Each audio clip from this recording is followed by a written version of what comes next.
All right. What's going on with Ethereum hitting the top right there? It's time to get started. If you can't tell, I'm on a little bit of a different setup, so things are a little bit less quality than you're used to in the past ones. I apologize, but we'll be back to the normal studio not too long from now. So I wanted to thank everybody for joining. Both on YouTube and on the Trading Views. And if you have questions, make sure that you put them in the chat. I know that a few of you have been wanting to hear about some of the topic I mentioned in the Discord. Let me go ahead and plug that at the beginning. If you are catching this on a replay, I do this at the close every Friday. Keep a little consistency to keep apprised of the markets. And during these, I talk about what I want to talk about, strategies, what's going on, things that I've seen in the past, hopefully to help people be better traders. I'm not selling any systems. I'm not selling any classes, no signals. I think that every trader has to figure out their own way. And so that's the way that I approach the markets. So we're going to take a quick look. I'm going to do some reviews of some trades as we get in here, and I'm going to try to remember to go through and segment everything out as so that I can actually crop these for later videos. All right, so let's start to take a look at what I've got on my notes. So let's look at look at the markets as they're coming right now. Crypto market is, of course, up. Crypto market is definitely up on the daily. This daily trend continues. Ethereum as well, breaking out of the daily trend. Now, I've talked in the past about two things. Number one, how I was trying to bet against crypto. I'll admit it, because I was operating under the assumption that this was the fall off of the bubble. But at the same time, Ichimoku, which I've used for years and years, it was a confirmed breakout starting here. And so as long as this price is trending above the cloud with momentum free, this is going to be bullish. At this point, the only way that this will get really confirmed bearish is if we were to get back down below the cloud. And that's pretty far. Now, that's not to say that we're not facing resistances. I mean, right now on Ethereum, there's two key levels. One we're at right now, and that level, I would mark it off as basically, you see this price action right here? Let's take a look at that.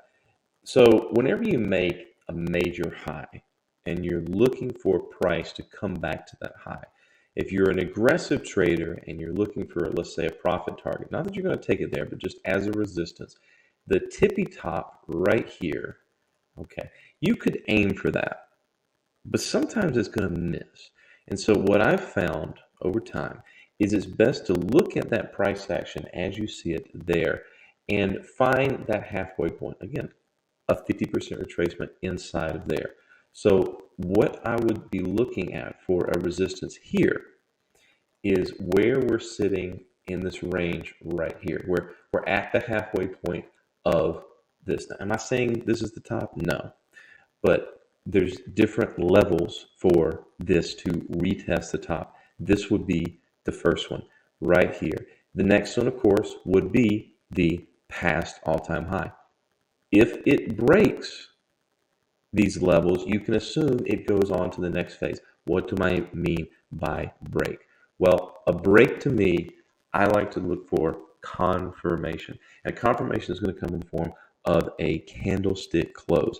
So even though this price right here has come up and pegged the price that we could consider a potential resistance, it's not confirmed yet. We've still got about 3-4 more hours, depending on the time zone, for this bar to close above or below. It doesn't mean it can't do it tomorrow or over the weekend, But if it does, then we would look for it to go up to the next level. Once we have a good solid daily close over the last all-time high, that's when you can say we're going to the moon, but not before. And to validate that, you really can be patient and not miss it. That's one of my key things that I try to get traders to do is be patient. Because if we go back and we look at, let's just say the Bitcoin all-time high back here. So this was back in 2017. And so we look at that high right there. Okay, so that was about 19,900. All right, so now we go into the more recent history where price came back up to that former all-time high. Let's just use the think back feature right here. All right, comes up to it, pegs it. And at that point, we need to see that make a solid break of it. Otherwise, we're being a little hasty. At this point that we have that break within either, if you want to be aggressive and you want to look at it for this bar as confirmation, that daily close, or you want to wait for the second bar, that's all you had to do, and you're still able to capture it going to the moon. And so that is what you want to look for as we approach the all-time high, if we get there in some soon unforeseen time. But remember, crypto is volatile. So again, if you have any questions about the way that I analyze the charts, and it's the regular people that are in here every day. So guys, just ask me a question. At this point, what I will do is I will plug the social media that I keep up with. I run a Discord to gather together actual traders, people that are trading on a daily basis, not people that are looking for signals, people that actually take their own. So make sure that you check the descriptions. I'll make sure they're in there, my signature, to join our Discord, because this is where I want to meet people that are either actively trading, that want to share their ideas, or learn, ask questions. I'm not going to charge you to be on the Discord like some. I don't know of any other Discords like that, honestly. Everyone seems to be trying to make a buck. I make my money trading. That's what I aspire to do. So that's my plug. And that's crypto right now. That's what I'm looking for. I'm looking for the break here of basically 4,000, then to the all-time high, and then forward on Ethereum. Bitcoin's hanging around the 50K. You're definitely seeing a inversion in the dominance. Let's see, where's the dominance chart?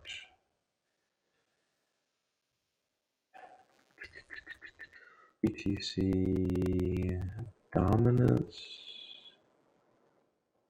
Market cap dominance. There we go. A lot of people like to look at this as the Bitcoin. I'm not sure if there's there's probably something in TradingView. I don't know off the top of my head, the Bitcoin versus Ethereum dominance, but a lot of those Ethereum people out there are really looking for Ethereum to take up. I heard today in another social media that it's almost at about 50-50 Bitcoin to Ethereum with this recent price change with Ethereum going up. So the race is actually very, very close between Ethereum and Bitcoin right now. And a lot of what is driving that, in case you haven't been following, in case you're living under a rock, is of course that NFT space, the non-fungible tokens. Google it. I'll give you a quick rundown. It's basically a picture that someone drew in paint, and now they're selling for a house. That's what NFTs are basically now. Yes, in the Discord, somebody linked me this exchange. I think it's called OpenSea. And this is where people are trading these NFTs for Ethereum. Now, I don't know that much about NFTs. I have been the boomer about this and just completely discounted, because this is the kind of stuff that they're selling. Basically, if you played any RPGs, you know that there's loot that you get in the game. Now, this is not the only way for NFTs to be bought and sold. Basically, NFTs are a digital representation, some kind of data, but mostly what people are doing is they are selling art. So someone creates this art and they have, based upon the, in this case, Ethereum blockchain, could be another blockchain, but mostly Ethereum now. Within the blockchain, you have a smart contract that basically gives ownership of this piece of art to someone. And so what people do is they trade this art. Now, this people think, oh, that's silly. This is digital. Well, I mean, is it any more silly than baseball cards? Or as I grew up trading and playing Magic the Gathering, earlier this year, the Black Lotus, a signed Black Lotus, I believe it sold for something to the tune of $500,000. Now, this is a piece of paper. And so people can sort of understand this because for generations they've been trading baseball cards, which are kind of crazy. It's just a piece of paper. It's a dead tree with some ink on it. But people attribute value to it because it is rare and you can't duplicate it. That's the key. It's not duplicatable. It has scarcity. And so what happens when they create these NFTs is you can't duplicate them without hacking the Ethereum blockchain. And so they have scarcity. And well, anything with scarcity, people attribute value to. And so that's what people are doing. And some of the stuff is absolutely ridiculous. Like I said, some people are selling these right here. It's a black square with writing on it. And someone's offering $8,000 worth of Ethereum for it. Now, it's in Ethereum, it's not dollars, but when you hear on the news talking about NFTs and their valuations, they are talking about the mark-to-market value. And so I've put a lot of thinking into this. This is not the extreme example. I need to find a good example. This is the recent trading history. Here's 17 Ethereum. Where's a big one in here? Let's see a big on number to just blow our minds. I know I saw something around 30. Yeah, so this is $87,000 worth right here. Own a few of these, and I think people have been bragging today about making $500,000, $1 million. It's crazy. Actually, I don't want to use that word. Let's just say it's a thing that people are creating pixels on a screen and then trading them for a house, like a house that you can live in.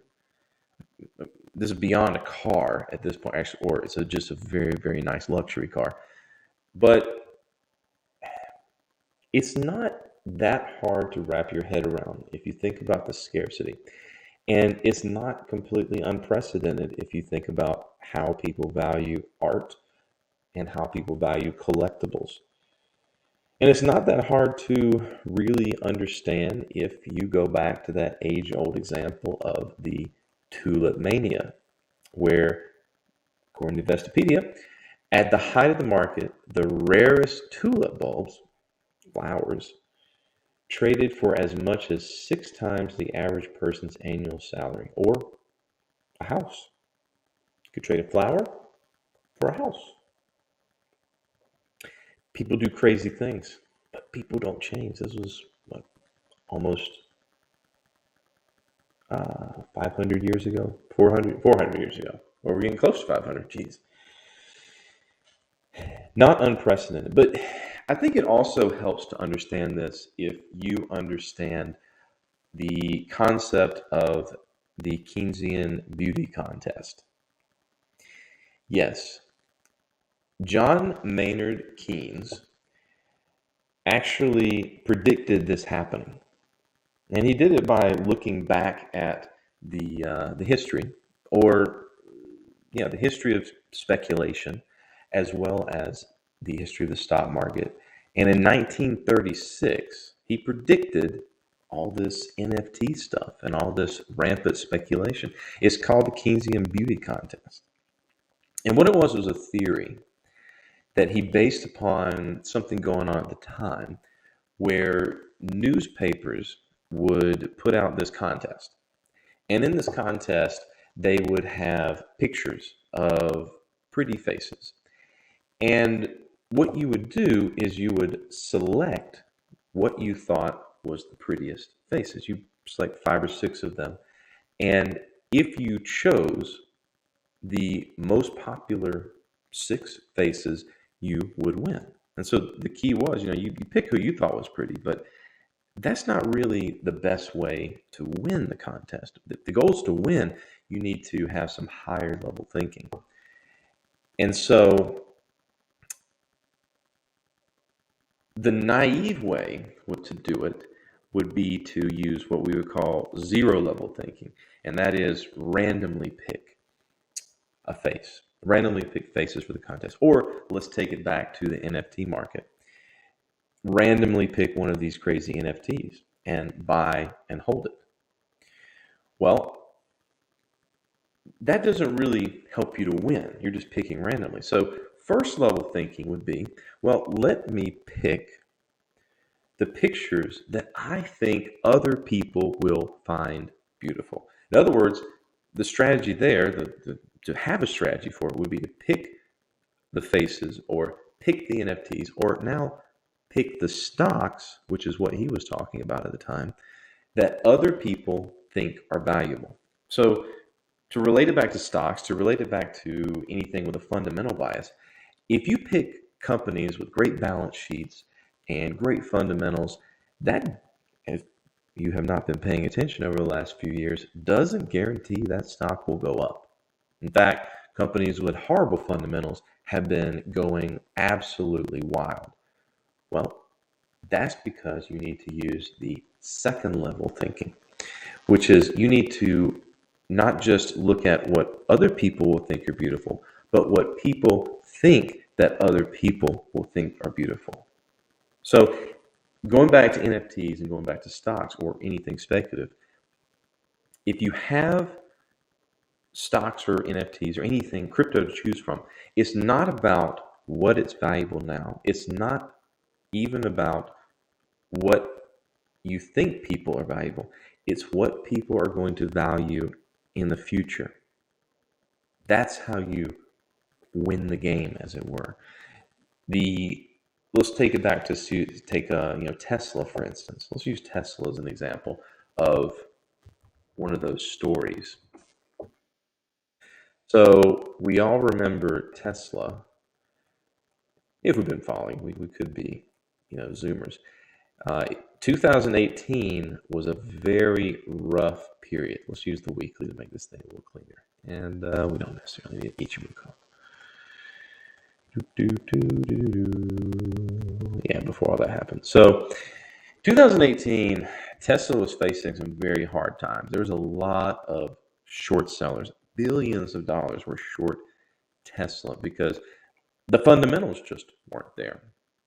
And so what people failed to realize as 2018 went along and in 2019 went along was that people were going to believe in the story of Tesla very soon. And that's basically what happened. People started believing that Tesla wasn't a car company. It's an AI company. It's more than just a car company. And so that became the narrative. So could you have known the future? No. But what you had to do to win was understand what people in the future were going to be saying about it. Of course, that's impossible to know what people are going to think in the future. I don't know what one person I know very well is going to think. But that's the key about picking what people in the future are going to want. Now, going back to these NFTs, are people going to pay, let's just say, 50, 60, 100 Ethereum for these NFTs in the future? Maybe. Will they value them? I don't know. But the question you should be asking for yourself, the question I've been meditating on, is What are people going to value in the future?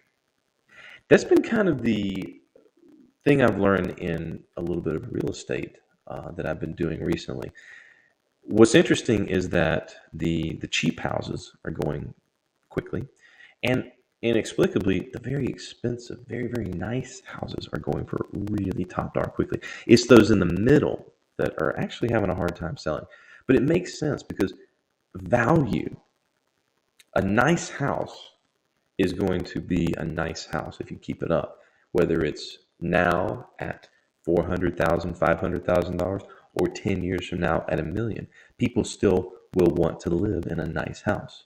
So in 10 years, are people going to want to own Bitcoin? What will be the story that people will be telling them?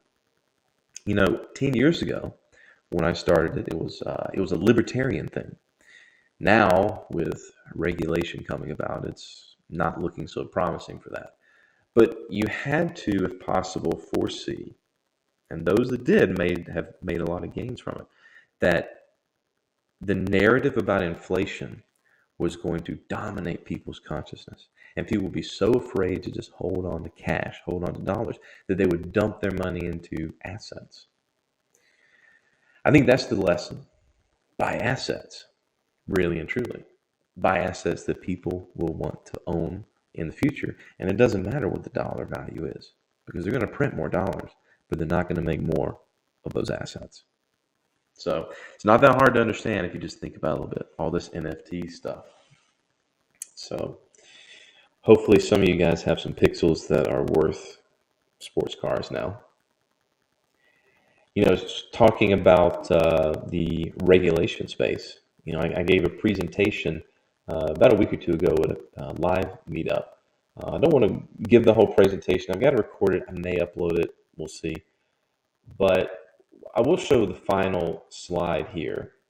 If I can get to it, yeah. So one of the things that you need to understand, basically, there's been a lot of talk about regulations coming down the pipe in Congress through the infrastructure bill. And a lot of people have been calling for regulation. People call for regulation because, well, they have been into some of these DeFi projects that are yielding, iron that Mark Cuban got into. He was basically bragging, shilling it for making 1,700% APR. And then there was a rug pull, which means that all the money went to nothing. Who could have seen that? What, you thought that you could just make that money and not take risk? You get paid to take risk. It's the only way. Only way I know it. It's the only way I know it. You get paid to take risk. And so people come in and they want regulation. Well, regulation, they're not going to let people offer or take that kind of interest. Maybe it's not as existential a threat as I see it as, but we'll see. What people fail to realize is that Bitcoin's already regulated. It's regulated by multiple agencies: FinCEN, SEC, CFTC. What's the other one? Oh, and the IRS, which is really what this is based around.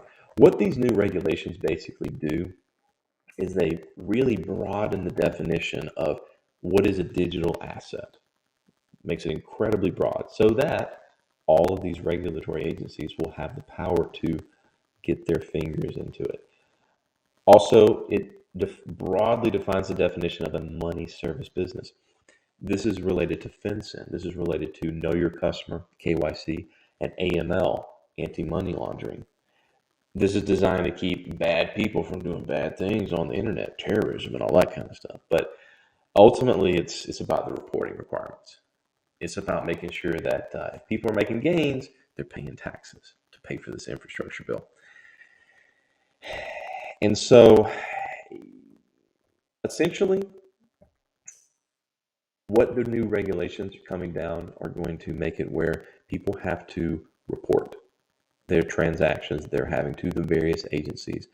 It's going to be on them. And so a lot of these DeFi projects, a lot of these decentralized exchanges on Uniswap and whatnot, if you're running one of these, you may have to report every transaction. to the regulatory agencies, just like people that are trying to run Lightning nodes are going to be forced to or required to, or else they'll be in non-compliance and face some legal penalties. So the promise of decentralization is at threat, but well, not to put doom and gloom on it, but that's just the nature of things right now. The government wants its money. And this kind of comes about because this morning, the SEC finally came in and said, hey, we're going to start looking at Uniswap. And as Uniswap was gaining traction, one of the things that they really touted was the idea of a decentralized exchange for cryptocurrency. Now, what is decentralized? Well, it means it's not under any central authority. There's no one central place that can actually control it, regulate it, monitor it. That's what decentralization means. But of course, so that nobody involved goes to jail, they of course say that they are committed to complying with the laws and regulations governing our industry and to providing information to regulators that will assist them with any inquiry. All right, doing their civic duty. Well, good luck with that.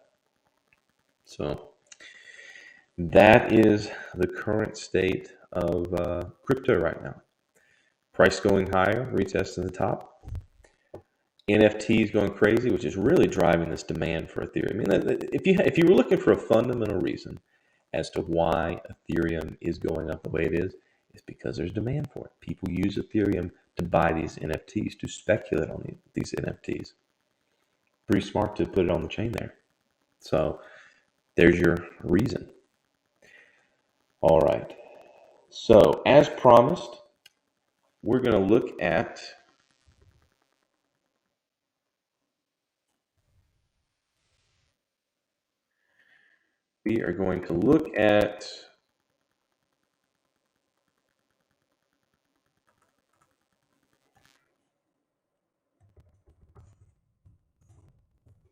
put credit spreads. So I've been asked about this. You know, there's plenty of information out there on the internet about credit spreads. Put credit spreads are a very, very popular strategy. There's no reason for them not to be. The market keeps going up. As long as the market keeps going up, put credit spreads keep winning. And so what you want to look for is opportunity to do this strategy, and a bull market is the perfect case for it. Now, what is a put credit spread? Okay, so if you buy a put, let's say that you were to go out and buy the put, let's just call this the 445. Actually, hold on, let me look at questions. Okay, all right, so let's just say you said, okay, the market's going to go down, I want to buy a put. So that would be a put that you might buy, okay? Well, the inverse is true. If the market comes down and goes in the money, you make money if you purchased that put. But if you sell the put and price does not come down to that level, you get to keep the credit. I'm assuming that people know a little bit about options, premium versus debit. If you don't, let me throw this in here real quick. So one of the things that you can look at that I really recommend is looking for the let's say tasty trade credit spreads. So there should be Mike's whiteboard right here at the top. It's actually very good. Vertical put credit spread right there at the top. Exactly what we're looking for. Some other people that have pretty good explanation videos about this is SMB Capital. It's a little hard to find what when they talk about this. Okay, yeah, the weekly credit spread. So a lot of their videos where they have some clickbaity titles, whereas this one strategy returns 500% a year, blah blah blah blah. It's basically they're selling defined risk option strategies. But it's good because you can learn a lot from some of their examples. And so if you want to learn more about what I'm about to go into, because what I did in preparation for this was the actual back testing, because that's what I like to do. But going back to the gist of it, to create a credit spread, what you're doing is you're selling a close to the in the money, not right at the money, but very close. Let's just say we're taking it out about this far, because today is September 3rd. Let's just say we took it out 2 weeks to the 17th. So here, okay, so we're looking at options out there to Friday, 2 weeks from now, and we would sell that one. And then what we would do, because if we sell a credit spread, if we sell a put and we don't hedge it, we're basically doing what's called selling naked.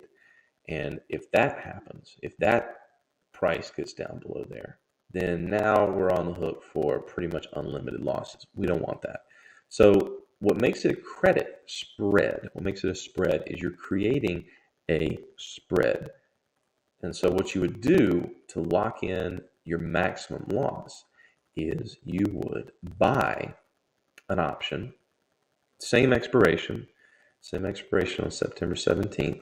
Let's just say, to keep it that simple, 440. Color that up. And then, so what happens when you do this is you create a zone. If price stays above this zone from now until expiration, you get to keep everything that you sold it for. When you sell it, you get credit in your account, a certain dollar amount. As long as it never gets down to your sold strike, you keep that full amount. You win. Happens a lot, especially in a bull market. If it comes down into this range right here at expiration, well, now you're in a situation where you're going to take a little bit of a loss. You might be able to exit it early, but you won't get your full profit. If it comes all the way down here, outside of your bought strike, that's where you're at max loss. Now, we don't want that, but it can happen. But the fact that we create a spread means that our risk is fixed. We're not taking unlimited risk. It's still going to be capped. Well, the idea of selling options, the reason people do it is because most options expire worthless. You probably heard this statistic before, something like 60-something% of options expire worthless. Okay. What that means is that most options are written far away from the current value of this instrument price. And so most of them are just not going to happen. It's not going to get there. At least if it goes up, it's not all the ones that were below it are going to expire worthless. If it goes down, all the ones that were above it are going to expire worthless. So most options expire worthless. And what traders bank on when they sell options is that the market is going to either stay in a range, because if, this doesn't even have to go, if it goes up, of course, these are not going to expire in the money. You get to keep the credit. If it goes sideways, you get to keep the credit. If it comes down just a little bit, you get to keep the credit. So you have basically 3 situations where you can possibly win, as opposed to the worst case scenario where it goes down a good significant amount and you lose. So let's just say, ballpark, you got a 75% chance of winning. So that's why people like this strategy. And if you keep doing this consistently every week, what people do is they consider it earning income. Now, I don't like that. I don't like that way of phrasing it. I think it's a misnomer, because one of these days, invariably, you're going to hit a loss. And you're not going to be happy with it, because it's going to negate a lot of your wins. Because the nature of taking a high probability trade means that you will have to take, it's just the way the market works, an inverse reward to risk. It's like a yin and yang or a pulley system. You can increase the probability of success, but you have to take on more risk. You can decrease your probability of success and decrease your risk. That's just the trade-off that you have in markets. It just is what it is. So, again, if you guys are watching and have any questions as I go through this, ask. I'm really good at addressing individual questions, because you see I don't really talk off of a PowerPoint presentation. It's really just off the knowledge that I have. So feel free to stop me. Let's look at what this would have done this year. It's pretty good, because this year the market has been going up, very much up. We've had dips that people that are a little too long have gotten a little burned on, but by and large, this has been a crazy bullish year. Crazy bullish year. Not unprecedented. I've seen years like this before, but that's just the year. So what I did, let's start out here with a disclaimer. And this is what I've been trying to insinuate.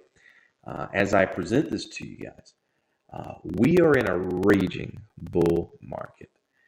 This market condition is spectacularly ideal for this particular strategy, selling put credit spreads. And this strategy is just not going to work in a not bullish market. It's just not. A consolidating market and a bear market, no. The data that I'm using, I'm pulling from Thinkorswim. If you don't use it, the Think Back feature looks just a little something like this.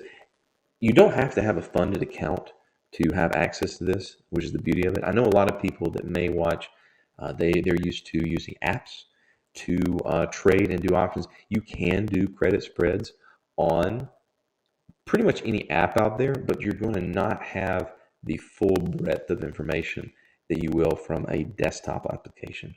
And plus, you're not really going to be able to do the research and the back testing that I did to put this together for you and for your own confirmation.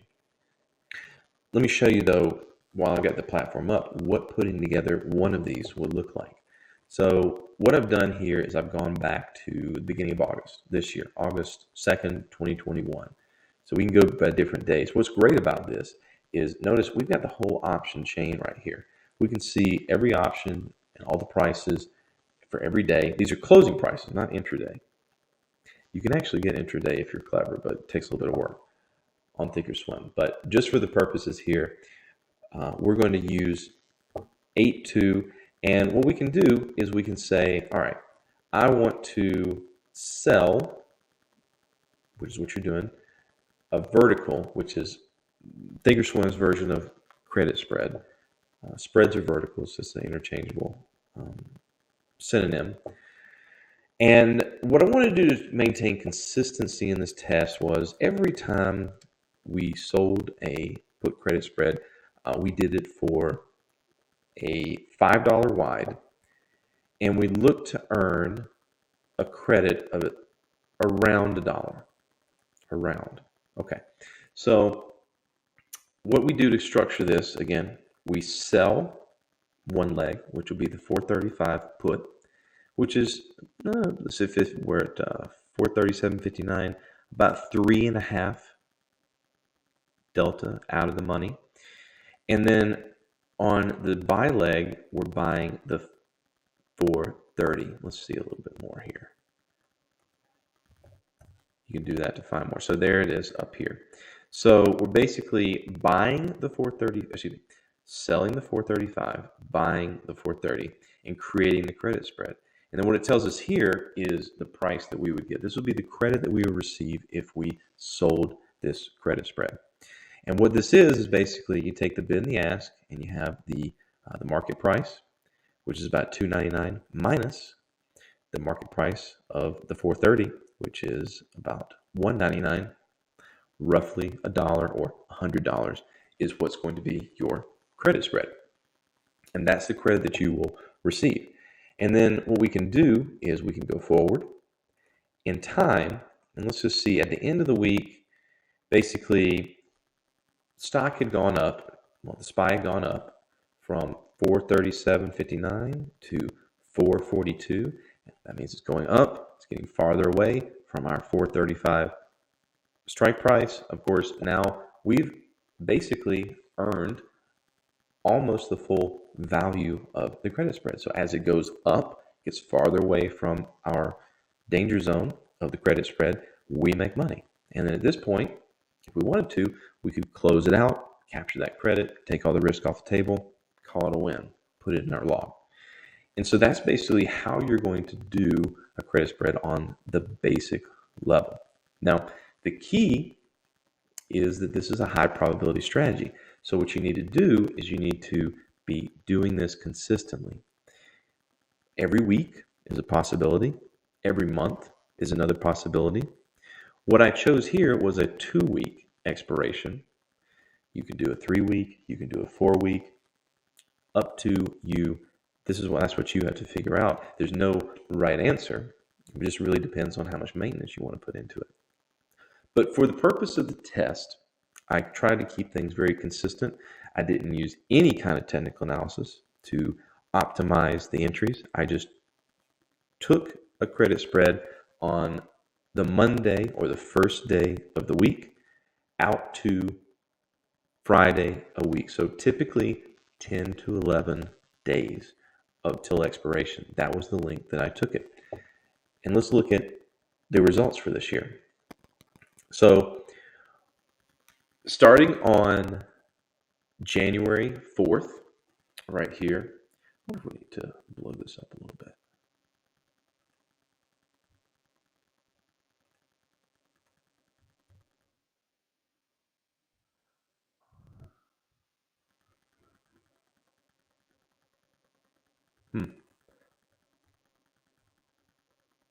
Why is control mouse wheel not working in Chrome? Oh well. So starting on the 4th of January, we sold 363 put on the SPY, bought the 358. There's our 5 delta wide. Credit we received was $1.04. And then what we did, and why we have the P&L close and the P&L expiration, is because the expiration is if we just left it on and didn't touch it, let it completely expire all the way to the final day, which would have been 1/15/21. But remember, we're doing this every week. And so every week, we are going through and putting one of these on. Now, we don't want to have 2 of these on at the same time because it doubles our risk. So what I did with the P&L close was every week that we went through, I would take the value of what we could get for it if we bought it back at that point, and then we put on the next one. And that's really what a lot of option sellers will recommend, not carrying things to full expiration, because as things get very close to expiration, you don't know what can happen. And it becomes very, very hard to get out of a bad position the closer you are to expiration. If you have time, you can roll it, you can perhaps close it out for not a total loss, worst case scenario. But if you don't have that time, you're in a very dangerous situation. So a lot of people don't want that. A lot of the time, people pick either 50% credit received or 25% credit received. But in this case, I just went with the days. In other words, the day that we put it on, and we went each way. So a couple of things to note. If you see here, if we closed out early this week in January, we would have been able to capture most of our credit. But if we waited that extra week, as I said, the market went down and we actually took a full loss. And that's not good. That really affects our profitability. Now, the next week, we didn't really have the opportunity to close it early. We closed it for a lot more than the credit, but it actually came back. And so this right here, these right here demonstrate how, I'm not going to leave it that. These right here demonstrate how there's no right answer. But statistically speaking, when people do research, they find that closing early works better. Now, sometimes either way, like in this week, you're going to take a loss. And then other times, if you just carry through expiration, because we're in such a bullish market, well, you can see the results here on the columns here. The win rate was almost 90%, very, very high. And the profit loss was about $2,000 over the course of this week.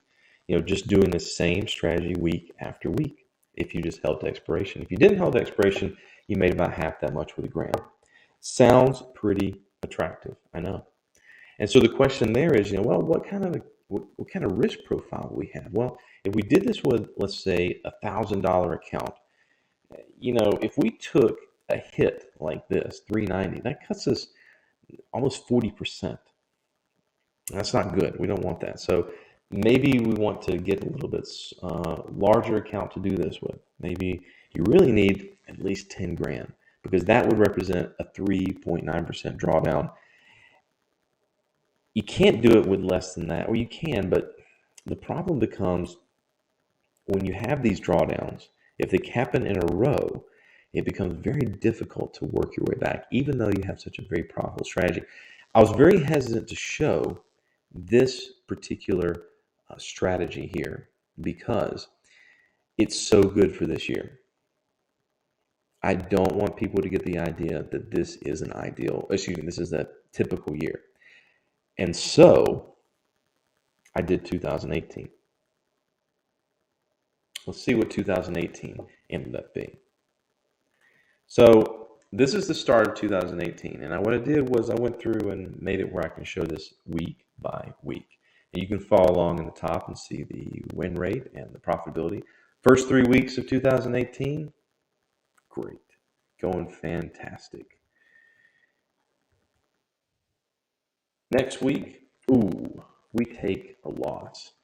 Well, if we cut out early, as we said, we didn't take the full loss of it going to expiration. That, of course, being the problem. So, again, that lends credit to taking profit early, increases the win rate, and avoids these large losers. But that's okay. Remember, we had a very, very good year the year before. It worked great, 90% returns. It's okay. Let's just stay consistent. Ouch. Week 2. That's a loss no matter how you slice it. Now you're in the red. These 2 in a row are why you can't do this with a small account. You can't just assume that it's going to be a free $100 a week. You have to have a large enough account to stomach losses coming in a row, or else your account's blown out. If you start with a $1,000 account, you're very close to nothing. You can't put it on anymore. You don't have enough buying power. That's the risk. But if we're consistent, again, that high win rate starts to kind of bring us back. But the losses on this strategy put credit